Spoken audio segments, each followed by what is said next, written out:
Gavrilo Princip was an assassin. No, not a creeping, stealthy, black-clad and highly trained ninja, but a 19-year-old radical who ended up in the wrong place at the wrong time. He was an accidental assassin who changed the world, and his victims, wrong place, wrong time too.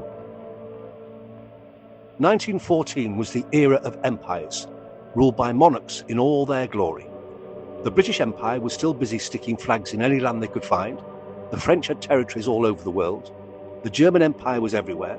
The Russian Empire was huge, and a great chunk of Southeast Europe belonged to the Austro-Hungarian Empire, closely allied by a treaty to the Turkish Empire. The Habsburg Emperor, Franz Joseph, ruled as an absolute authority, and these empires squabbled over land and territory, so they made pacts with each other to strengthen their claims. A sort of "I will support you if you support me" arrangement. The Austro-Hungarians had annexed Bosnia, a small state in the Balkans. Their neighbours, Serbia, well, many there wanted the two countries to be united as one, as they had in the past. So a Serbian nationalist group was formed, called the Black Hand. Gavrilo Princip was an impressionable teenager from a dirt-poor peasant farm in Serbia. He was expelled from school, and after that decided to walk to Sarajevo, Bosnia's capital, and there he joined the Black Hand. In the meantime, the heir to the Habsburg throne, Field Marshal Archduke Franz Ferdinand, was planning a trip. He said to his staff, "Gentlemen, I'm going to visit our army in Bosnia and watch our training maneuvers. I'm having a little holiday break, and I'll be taking my wife, the Countess Sophie Chotek, with me for a nice visit to Sarajevo."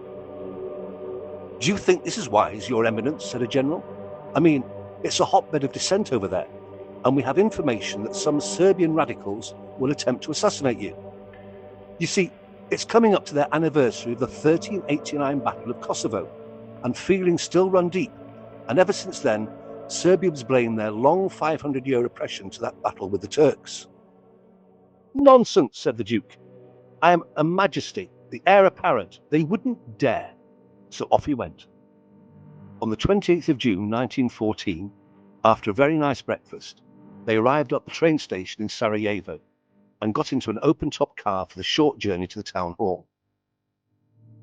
Waiting in residence were 6 students, Black Hand assassins, and one of them, Nedeljko Kabrinovic, threw a hand grenade at the Archduke's car.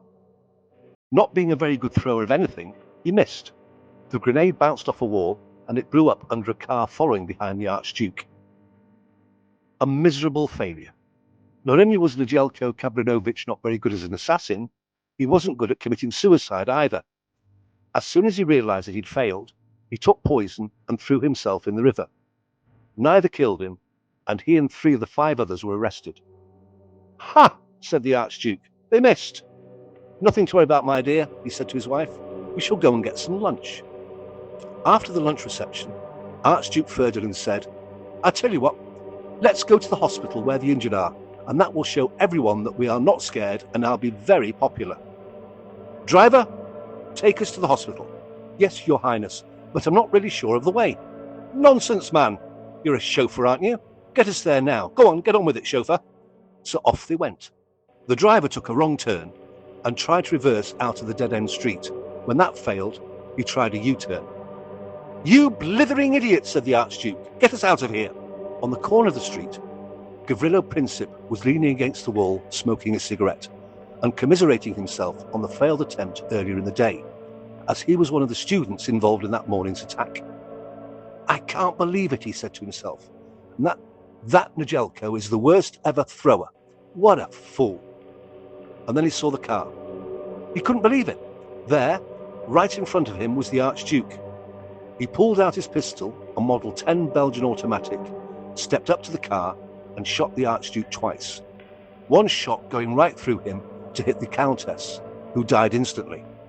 The Archduke died 10 minutes later.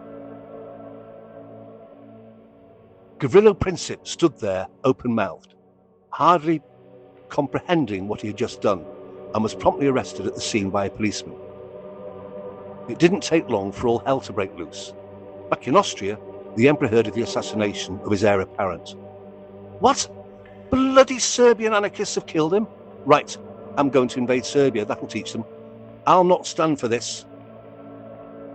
After the state funeral of the Archduke in Vienna on the 4th of July, he called the German Kaiser Wilhelm for his support to invade.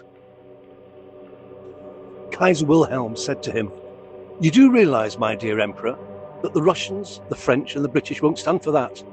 They all have a pact with Serbia. No. They won't like it at all. They'll huff and puff. That's all they're very good at, you know, so go ahead. I'll support you, and so will the Turks. Ha! We'll huff and puff as well. Bloody British will do nothing, and the French, bah! As for the Russians, they've enough problems of their own, with that Rasputin behaving the way he does with the Tsarina. It's all yours, Emperor. Go get Serbia." So the Germans, the Austro-Hungarians and the Turks and their allies were on one side. The Brits, French and Russians and other countries were on the other. After lots of demands to withdraw any claim from Serbia and fruitless attempts at diplomacy, the Austro-Hungarians declared war on Serbia and bombed Belgrade on the 28th of July. The Tsar, determined to honour his treaty with Serbia and to protect their independence, mobilised his armies 2 days later. Then, over the next few days, Germany, Russia, Britain, France, Belgium, Austria, Turkey and more were all at war. Just to let you know, Gavrilo Princip was tried and sentenced to 20 years in prison because of his age. The sentence was the maximum allowed that he could receive, being only 19.